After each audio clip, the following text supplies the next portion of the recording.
नमस्कार, स्वागत है आप सभी का डीडी न्यूज में। आपके साथ न्यूज 18 लेकर हाजिर हूं मैं संध्या शर्मा।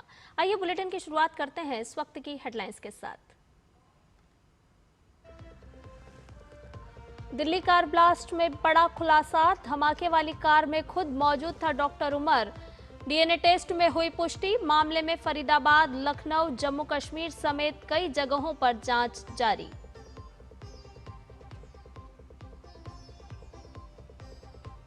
अमेरिका ने बताया दिल्ली धमाके को आतंकवादी हमला, भारत की जांच एजेंसी की सराहना।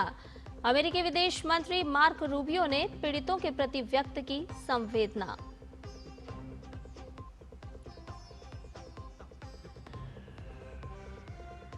केंद्रीय कैबिनेट ने निर्यातकों के लिए ऋण गारंटी योजना को दी मंजूरी। पीएम मोदी ने बताया आत्मनिर्भर भारत के सपने को साकार करने की दिशा में बड़ा कदम, निर्यातकों को मिलेगा 20,000 करोड़ रुपए तक का बिना गारंटी का ऋण।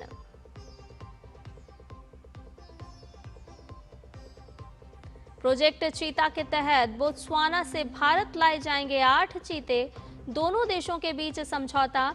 आज राष्ट्रपति द्रौपदी मुर्मू के समक्ष औपचारिक रूप से चीते सौंपे जाने का कार्यक्रम।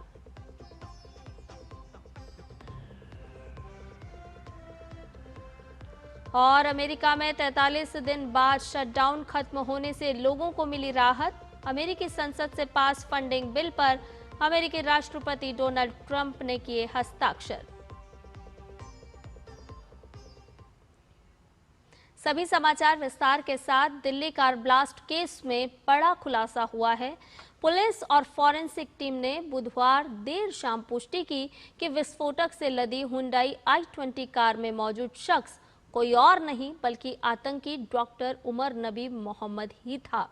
कार के मलबे से मिले जले हुए शव का डीएनए टेस्ट उमर के पारिवारिक सदस्यों के सैंपल से 100% मैच कर लिया गया है। जांच एजेंसियों को शुरू से ही शक था कि हमलावर डॉक्टर उमर ही था, जिसने विस्फोट से ठीक 11 दिन पहले हमले में इस्तेमाल की गई सफेद हुंडई i20 कार खरीदी। वो फरीदाबाद के व्हाइट कॉलर टेरर मॉड्यूल का प्रमुख सदस्य था और फरार चल रहा था। पुलवामा के संबूरा निवासी उमर के परिजनों से दिल्ली पुलिस की स्पेशल सेल ने पूछताछ की। उमर की मां और भाई ने डीएनए सैंपल दिए थे, जो ब्लास्ट में इस्तेमाल कार के मलबे से मिले अवशेषों, जिनमें हड्डियां, दांत, कपड़े के टुकड़े ये सब शामिल था, इन्हें मैच किया गया और इससे स्पष्ट हुआ कि उमर ही कार चला रहा था। इससे ये भी साफ हो गया कि आतंकी उमर जानबूझकर बम धमाका करना चाहता था। दिल्ली धमाके को लेकर सरकार पूरी तरह से एक्शन मोड में है और लगातार नए खुलासे भी हो रहे हैं।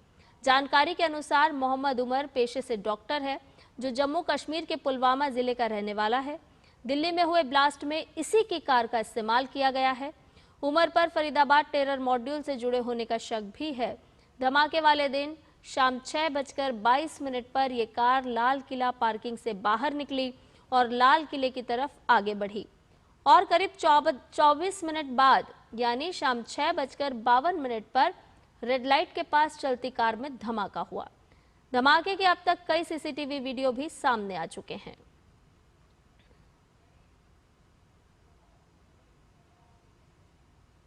केंद्र सरकार ने दिल्ली में लाल किले के नजदीक हुए कार विस्फोट को जघन्य आतंकवादी घटना करार दिया है। सरकार ने इसी के साथ जांच एजेंसियों को निर्देश दिए हैं कि वो इस मामले की अत्यंत तत्परता और पेशेवर तरीके से जांच करें, ताकि इसके पीछे के लोगों और उनके प्रायोजकों को बिना किसी देरी के न्याय के शिकंजे में लाया जा सके। भूटान से लौटने के बाद प्रधानमंत्री नरेंद्र मोदी की अध्यक्षता में हुई केंद्रीय मंत्रिमंडल की बैठक में आतंकवाद के सभी रूपों और अभिव्यक्तियों के प्रति कतई बर्दाश्त दोहराई गई। केंद्रीय मंत्री अश्विनी वैष्णव ने कैबिनेट बैठक की जानकारी देते हुए बताया कि मंत्रिमंडल ने दिल्ली आतंकी घटना की निंदा करते हुए एक प्रस्ताव पारित किया और पीड़ितों के प्रति अपनी श्रद्धांजलि अर्पित की। कैबिनेट बैठक में लाल किले के पास कार विस्फोट की आतंकी घटना में हुई मौतों पर गहरा दुख व्यक्त करते हुए मारे गए लोगों के लिए 2 मिनट का मौन भी रखा गया। कैबिनेट ने आतंकवाद के प्रति जीरो टॉलरेंस की प्रतिबद्धता दोहराई और इसके दोषियों पर कानूनी कार्रवाई का भरोसा दिलाया। कैबिनेट ने जोर देकर कहा कि सरकार राष्ट्रीय सुरक्षा और प्रत्येक नागरिक की सुरक्षा के प्रति अपनी अटूट प्रतिबद्धता बनाए रखेगी। दिल्ली में सोमवार देर शाम हुए धमाके के तार लखनऊ से भी जुड़े हुए नजर आ रहे हैं। लखनऊ की रहने वाली डॉक्टर शाहीन सईद की गिरफ्तारी के बाद उसके भाई परवेज अंसारी को भी हिरासत में लेकर पूछताछ की गई। कल परवेज अंसारी की कार को भी पुलिस ने अपने कब्जे में ले लिया। इस बड़ी घटना के बाद उत्तर प्रदेश में सुरक्षा व्यवस्था और बढ़ा दी गई है। पूरे प्रदेश को अलर्ट पर रखा गया है और लोगों से किसी भी तरह की संदिग्ध गतिविधि की जानकारी पुलिस को देने की अपील भी की गई है। दिल्ली में हुए कार ब्लास्ट के बाद से ही देश भर में पुलिस लगातार तलाशी अभियान चला रही है और इसी क्रम में जम्मू कश्मीर में आतंकवाद के खिलाफ कुलगाम और शोपियां जैसे इलाकों में तलाशी अभियान चलाया गया। इस कार्रवाई का उद्देश्य पाकिस्तान से सक्रिय जम्मू कश्मीर के मूल निवासियों के रिश्तेदारों की संदिग्ध गतिविधियों का पता लगाना, संदिग्ध व्यक्तियों के बारे में जानकारी जुटाना और संवेदनशील क्षेत्रों में सुरक्षा कड़ी करना है। कुलगाम में प्रतिबंधित संगठन जमात इस्लामी के खिलाफ भी एक्शन हुआ है। इस बड़ी कार्रवाई में कुलगाम पुलिस ने जिले भर में 200 से ज्यादा जेईआई ठिकानों पर छापे मारे। वहीं पुलिस ने शोपिया जिले में जमात इस्लामी के सदस्यों और ओवरग्राउंड वर्कर्स समेत संदिग्ध राष्ट्र विरोधी तत्वों को निशाना बनाकर व्यापक तलाशी अभियान शुरू किया है। पुलिस ने कहा कि इस अभियान का उद्देश्य क्षेत्र में विध्वंसक गतिविधियों पर अंकुश लगाना है। रुक करते अगली खबर का। दिल्ली में हुए धमाके के बाद सोशल मीडिया पर भड़काऊ पोस्ट करने के आरोप में असम में अब तक 15 लोगों को गिरफ्तार किया जा चुका है। ये जानकारी असम के मुख्यमंत्री हिमंत बिस्वा शर्मा ने दी है। दिल्ली में हुए कार विस्फोट के बाद आपत्तिजनक सोशल मीडिया पोस्ट के सिलसिले में बुधवार को की गई 6 गिरफ्तारियों के अलावा बीती रात 9 लोगों को गिरफ्तार किया गया है, जिसमें रफीजुल अली को बोंगाई गांव, फोरिद उद्दीन लश्कर को हैलाकांडी से गिरफ्तार किया गया है। वहीं इनामुल इस्लाम और फिरोज अहमद को लखीमपुर, शाहिर शोमन सिकंदर और रकीबुल सुल्तान को बारपेटा से पकड़ा गया है। इसके अलावा नसीम अकरम को होजाई, तस्लीम अहमद को कामरूप और अब्दुल रोहिम मुल्ला को दक्षिण सलमारा से गिरफ्तार किया गया है। मुख्यमंत्री बिस्वा ने सख्त मैसेज देते हुए कहा है कि असम पुलिस हिंसा का महिमा मंडन करने वालों के खिलाफ कोई समझौता नहीं करेगी। अमेरिका के विदेश मंत्री मार्को रूबियो ने दिल्ली में हुए धमाके को आतंकी हमला करार दिया है। उन्होंने इस आतंकी घटना की जांच में भारत के पेशेवर रवैये की तारीफ की है। कनाडा में G7 विदेश मंत्रियों की बैठक के बाद पत्रकारों से बात करते हुए रूबियो ने कहा कि हमने मदद की पेशकश की है, लेकिन भारत ने कहा है कि वो खुद जांच करने में सक्षम है। विदेश मंत्री डॉक्टर एस जयशंकर और मार्को रूबियो की बैठक 11वें G7 विदेश मंत्रियों की बैठक के दौरान नियागारा, कनाडा में हुई। बैठक के दौरान रूबियो ने हाल ही में दिल्ली धमाके में हुई जानमाल की हानि पर संवेदना व्यक्त की है। बैठक में द्विपक्षीय संबंधों के साथ साथ वैश्विक विकास के मुद्दों पर भी चर्चा हुई। धमाके के बाद घटनास्थल के पास स्थित लाल किला मेट्रो स्टेशन बंद कर दिया गया था। आज सुबह ताज़ा जानकारी साझा करते हुए दिल्ली मेट्रो ने बताया है कि ये मेट्रो स्टेशन फिलहाल आगामी आदेश तक बंद रहेगा। दरअसल जांच एजेंसियां यहां सोमवार को हुए बम धमाके के बाद से डेरा डाले हुई है और धमाके की बारीकी से जांच कर रही है। वहीं अन्य सभी स्टेशनों में सामान्य रूप से संचालन जारी रहेगा। केंद्रीय मंत्रिमंडल ने कल हुई बैठक में ग्रीन एनर्जी के लिए आवश्यक खनिजों ग्रेफाइट, सीजियम, रुबिडियम और जिरकोनियम की रॉयल्टी दरों में पुनरीक्षण को मंजूरी दे दी है। नई दरों के तहत सीजियम और रुबिडियम पर 2%, जिरकोनियम पर 1% और ग्रेफाइट पर उसकी गुणवत्ता के अनुसार 2 से 4% तक की रॉयल्टी तय की गई है। सरकार का कहना है कि इन दरों के निर्धारण से खनिज ब्लॉकों की नीलामी को बढ़ावा मिलेगा और घरेलू उत्पादन में वृद्धि के साथ आयात पर भी निर्भरता घटेगी। तीसरा फैसला लिया गया, क्रिटिकल मिनरल्स प्रोडक्शन। कुछ क्रिटिकल मिनरल्स देश में ऐसे हैं अवेलेबल जिनके रॉयल्टी के स्ट्रक्चर को चेंज करने की ज़रूरत थी। बहुत ज़्यादा हाई रॉयल्टी इम्पोज करके रखी हुई थी, उनको रिड्यूस किया गया। पहला है ग्रेफाइट, दूसरा है जिरकोनियम, तीसरा है रुबिडियम और चौथा है सीजियम। इन तीनों पे आज कैबिनेट में फैसला हुआ कि इनके ऊपर जो रॉयल्टी है वो रिड्यूस की जाएगी, जिससे कि इनका प्रोडक्शन बढ़े और ये सारे के सारे ऐसे एलिमेंट्स हैं जिसका देश में बहुत उपयोग है, खासकर electric vehicle industry, electronics manufacturing industry और स्ट्रैटेजिक सेक्टर्स में, सब में इनका बहुत उपयोग है।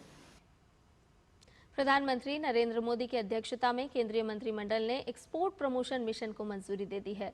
ये पहल केंद्रीय बजट 2025-26 में घोषित की गई थी, जिसका उद्देश्य भारत के निर्यात पारिस्थितिकी तंत्र को सुदृढ़ बनाना है, खासकर एमएसएमई, नए निर्यातकों और श्रम प्रधान क्षेत्रों के लिए।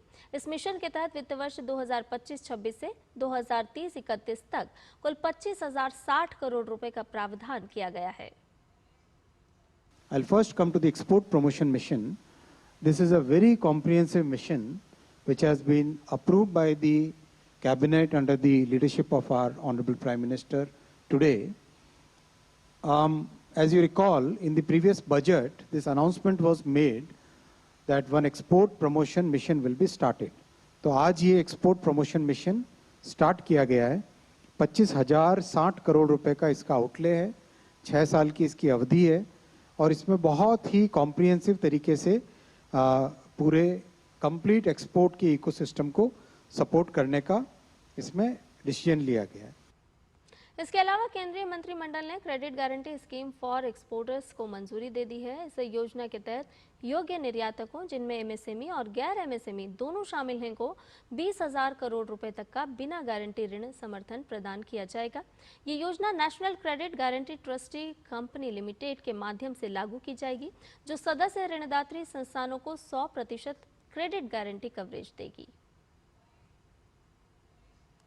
सेकेंड आज का बड़ा फैसला हुआ है expansion of credit guarantee scheme for the exporters में 20,000 करोड़ रुपीस की इस स्कीम में ये है additional credit support for exporters and specially the MSM के लिए आज 20,000 करोड़ रुपीस का एक नई स्कीम चालू की गई है, जिसमें additional 20% credit capital, additional working capital 20% दिया जाएगा एक्सपोर्टर्स को। मान लो किसी की 100 करोड़ रुपीस की एक्सपोर्ट क्रेडिट की लाइन है, वर्किंग कैपिटल की लाइन है, 20 करोड़ और एक्स्ट्रा मिलेगा और उसमें इंटरेस्ट की कॉस्ट कम रहेगी और उसमें भी एक कैप लगाया गया है कि बैंकिंग सेक्टर से इंटरेस्ट होगा तो उसका कैप इतना है, एनबीएफसी से इंटरेस्ट है तो उसका एक कैप है और इंटरेस्ट को प्रीवियस क्रेडिट से 1% लेस पे रखना है।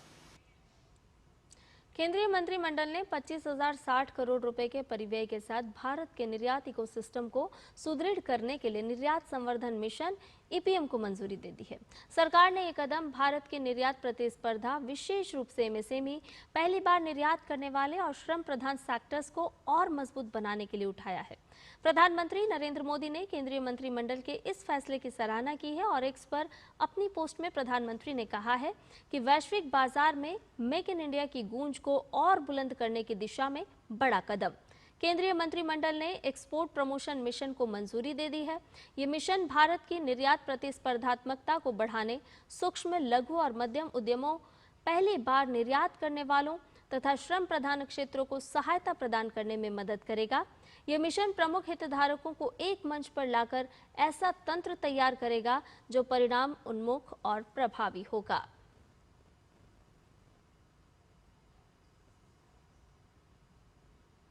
प्रधानमंत्री नरेंद्र मोदी ने एक अन्य पोस्ट में कहा है कि निर्यातकों के लिए ऋण गारंटी योजना, जिसे मंत्रिमंडल द्वारा मंजूरी दी गई है, वैश्विक प्रतिस्पर्धा को बढ़ावा देगी, सुचारू व्यापार संचालन सुनिश्चित करेगी और आत्मनिर्भर भारत के हमारे सपने को साकार करने में मदद करेगी।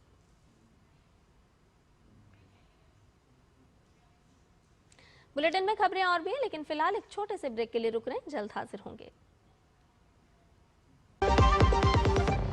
MDH का किचन किंग किचन में हो तो हम सब कुछ बना सकते हैं। बैंगन का भरता, आलू गोभी, भिंडी मसाला और भी बहुत कुछ। MDH LIC युवा प्रोफेशनल्स के लिए लाए हैं नवजीवन श्री। करें नियमित प्रीमियम का भुगतान, जीवन बीमा का आनंद लें, प्राप्त करें प्रीमियम के प्रतिशत पर गारंटीकृत एडिशंस। अपने वित्तीय लक्ष्यों के अनुरूप मैच्योरिटी पर गारंटीकृत धनराशि पाएं। मौजूदा पॉलिसी धारकों के लिए आकर्षक अतिरिक्त लाभ आज ही खरीदें। कौन है जो जोड़े देश को? विकसित भारत का विकसित भारत।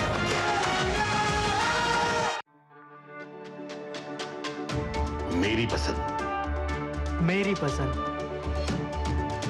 मेरी पसंद, मेरी पसंद, हमारी पसंद, हम सबकी पसंद। मजबूत देश का मजबूत सरिया हो गया स्टील। अरे द्रविड़ जी, आपको गैराज छोड़ दो, आइए। काश आप जैसा गेम चेंजर हमारे पास भी होता। है ना, खेती का गेम चेंजर। जय किसान नवरत्न नैनो शक्ति नैनो डीएपी, इसके हर ड्रॉप में है करोड़ों नैनो पार्टिकल्स की शक्ति। नैनो पार्टिकल्स के कारण पत्तियां इन्हें दोनों साइड से अब्सॉर्ब करें बिना वेस्टेज और उपज खूब बढ़ाएं।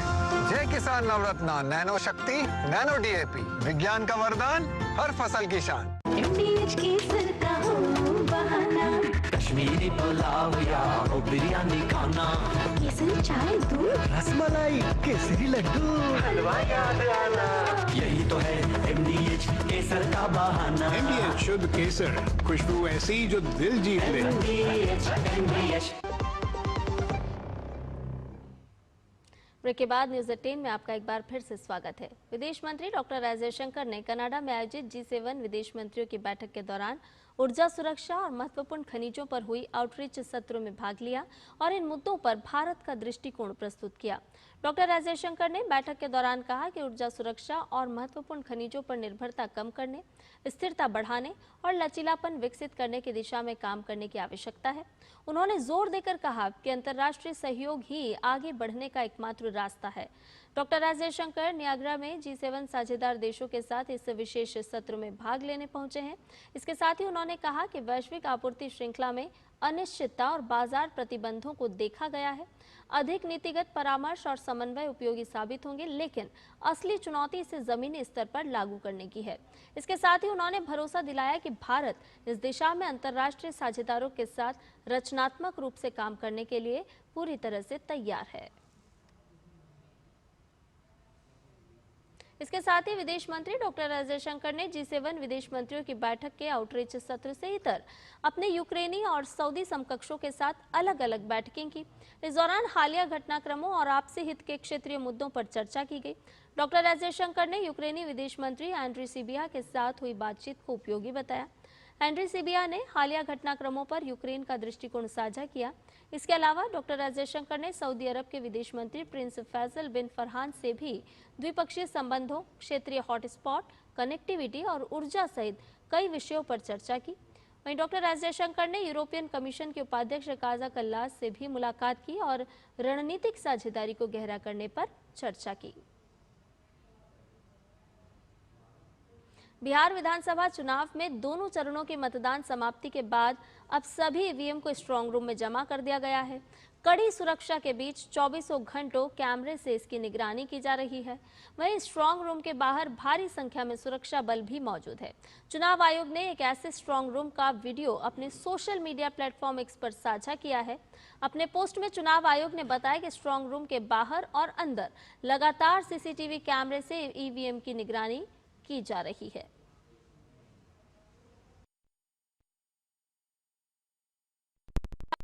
और तेजस्वी यादव पर हमला बोला है। दिलीप जायसवाल ने कहा कि राहुल और तेजस्वी राजनीति में हाइड्रोजन बम का इस्तेमाल करने लगते हैं।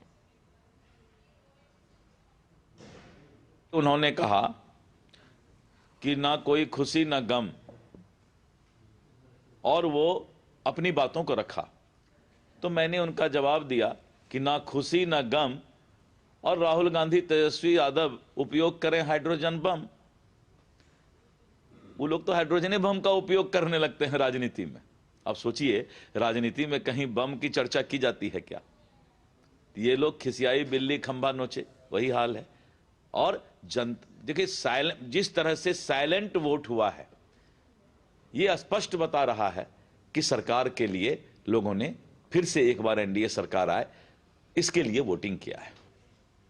जदयू के प्रवक्ता नीरज कुमार सिंह ने आरजेडी पर हमला बोलते हुए कहा कि तेजस्वी यादव भ्रम करते हैं। नीरज कुमार सिंह ने आगे कहा कि हम मतदाता का दिल जीतते हैं। माननीय तेजस्वी यादव ने क्या कह दिया? पूरे बिहार में प्रचारित करवा दिया कि वैशाली के स्ट्रांग रूम में गड़बड़ी हुई है।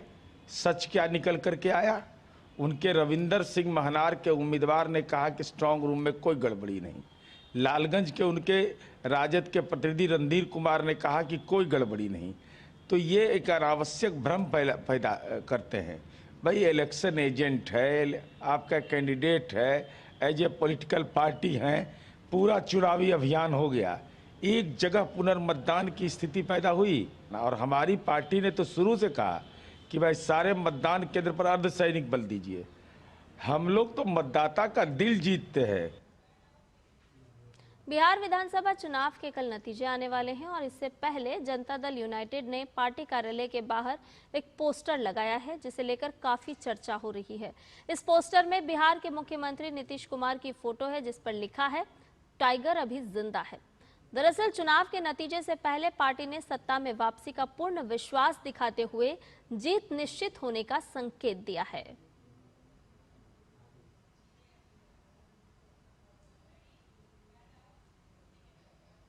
रुक करते हैं अगली खबर का। बोत्सवाना आज राष्ट्रपति द्रौपदी मुर्मू की मौजूदगी में प्रोजेक्ट चीता के अंतर्गत एक औपचारिक कार्यक्रम में 8 चीतों को भारत में स्थानांतरित करने के लिए सौंपेगा।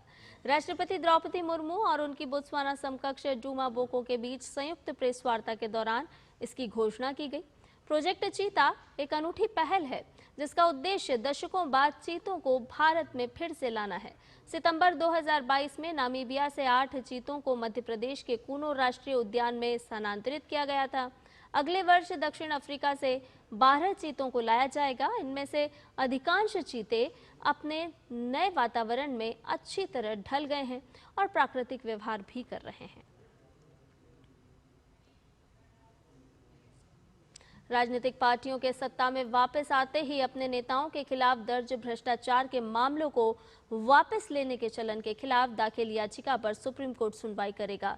तमिलनाडु में सरकार बदलने के बाद कुछ राजनेताओं पर मुकदमा चलाने की मंजूरी वापस लेने का हवाला देते हुए जनहित याचिका दायर की गई थी। याचिकाकर्ता चेन्नई के वकील करुप्पैया गांधी ने सुप्रीम कोर्ट से राज्य सरकार के मंत्रियों के खिलाफ मुकदमे तमिलनाडु से बाहर ट्रांसफर करने की मांग की है, ताकि राज्य सरकार उनके साथ छेड़छाड़ ना कर सके। याचिका में 18 डीएमके नेताओं को पक्षकार बनाया गया है। इस साल गुजरात के अहमदाबाद में हुए एयर इंडिया विमान हादसे में पायलट सुमित सबरवाल के पिता की याचिका पर सुप्रीम कोर्ट आज सुनवाई करेगा। याचिका में हादसे के रिटायर्ड जज की निगरानी में नए सिरे से निष्पक्ष पारदर्शी जांच कराए जाने की मांग की गई है। पुष्कर राज सबरवाल की ओर से दायर याचिका में कहा गया है कि इस हादसे की जो प्रारंभिक जांच हुई है वो निष्पक्ष और पारदर्शी नहीं रही है।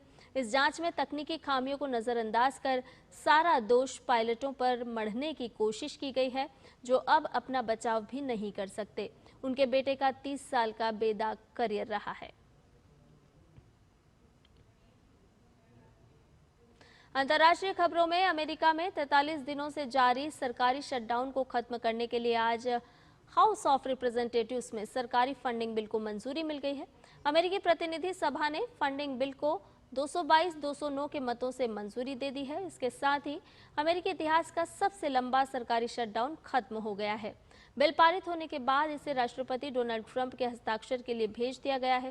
व्हाइट हाउस ने पुष्टि की है कि राष्ट्रपति ट्रंप आज बिल पर हस्ताक्षर करेंगे, जिसके बाद अमेरिकी सरकार औपचारिक रूप से दोबारा खुल जाएगी। इसके बाद अधिकांश संघीय सेवाएं फिर से चालू हो जाएंगी। इससे लाखों कर्मचारियों को बकाया वेतन मिलेगा और कई जरूरी सेवाओं में आई बाधा दूर होगी। हालांकि शटडाउन से हवाई यात्रा, फूड एड और अन्य कई सेवाओं पर गहरा असर पड़ा है और इससे जुड़े विवाद पूरी तरह खत्म नहीं हुए हैं। इस बिल में सरकार को 30 जनवरी 2026 तक फंडिंग देने का प्रावधान है। हालांकि हेल्थ केयर सब्सिडी और दूसरे बड़े मुद्दों पर पार्टियों के बीच सहमति अभी भी पूर्ण नहीं है, लेकिन ये समझौता शटडाउन खत्म करने की दिशा में एक महत्वपूर्ण कदम है। भारत के अभिषेक वर्मा और दीपशिखा की जोड़ी बांग्लादेश में चल रही एशियन आर्चरी चैंपियनशिप 2025 के कंपाउंड मिक्स्ड टीम के फाइनल में पहुंच गई है। आज फाइनल में स्वर्ण पदक के लिए इस जोड़ी का सामना बांग्लादेश की जोड़ी से होगा। सेमीफाइनल मुकाबले में भारतीय जोड़ी ने कजाकिस्तान की जोड़ी को 156-153 से हराकर फाइनल में जगह बनाई। उधर रिकर्व में अंशिका कुमारी और यशदीप भोगे 14 नवंबर को दक्षिण कोरिया के खिलाफ कांस्य पदक के लिए प्रतिस्पर्धा करेंगे। न्यूज़ 18 में फिलहाल के लिए इतना ही। मुझे दीजिए इजाजत। नमस्कार।